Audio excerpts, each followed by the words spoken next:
Oh, it is Thursday, November 16th, 2022, and Trump's gonna run for president again. What a surprise.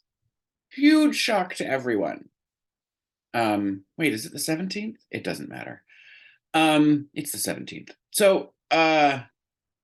Yeah, so we start out the view today, and Joy is just overjoyed at how low energy and lackluster his announcement was last night. I only watched parts of it, um, but he did take credit for being for keeping us out of wars for decades, and I don't know how that's possible.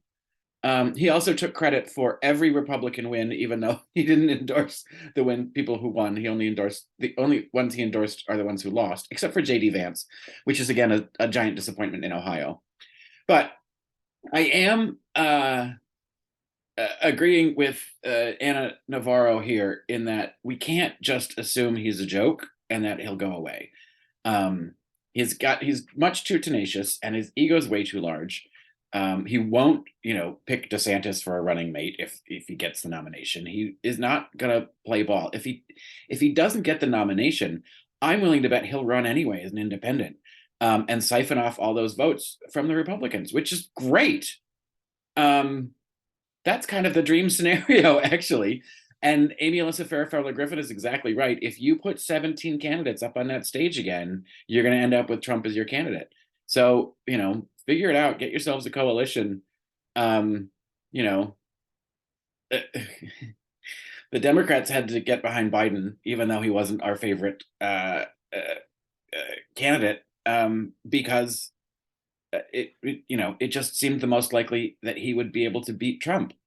Um, I would like to see President Pete in 2024, but I don't know how we get there. Um, anyway, so he's running for president again, and likely to try to avoid indictment, which it shouldn't play any part of it. And it's 2 years away. I mean, this has got to be the earliest anyone has ever announced their candidacy, right? But Rupert Murdoch has told him that he's not supporting him. So that means no New York Post, no Washington Post, no, not Washington Post, Wall Street Journal. Bezos owns the Washington Post, and no Fox News. So he's losing his biggest media outlet cheerleaders, but his cult is committed to him. So I think he'll still hold on to those people. But I don't think the Republican politicians want anything to do with him anymore, knowing that he loses elections for them. So he's lost the Post, but this is great. The Post, the cover of the Post today, and I don't know if you can see it. It's a big picture of like bloody clothes, children of war. It's a whole thing about shootings in New York, and at the bottom, a little note that says "Florida man makes announcement." Page 26. Let's see if you could.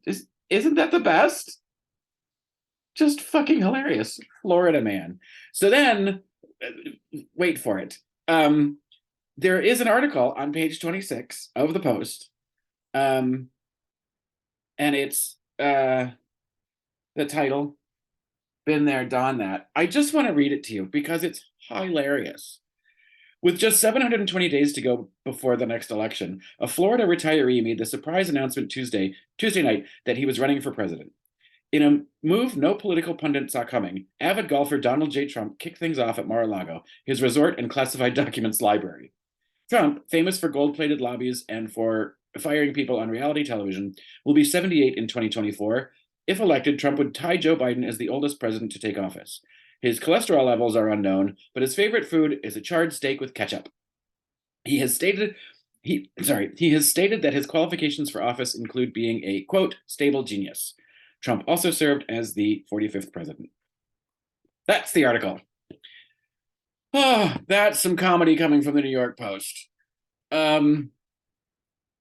Yeah, so I as much as I want to celebrate with joy that this doesn't seem like it's going to be that much of a thing.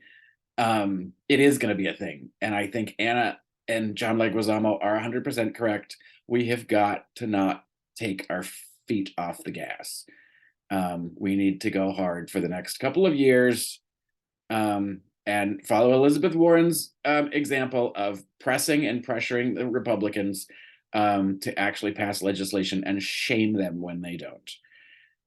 We still don't know the balance of power in the House yet, but they did elect Kevin McCarthy as their speaker uh, in a race that I thought was going to be more contested, but it really wasn't. He won handily. So there we go. No sleep for the next 2 years again. Yay!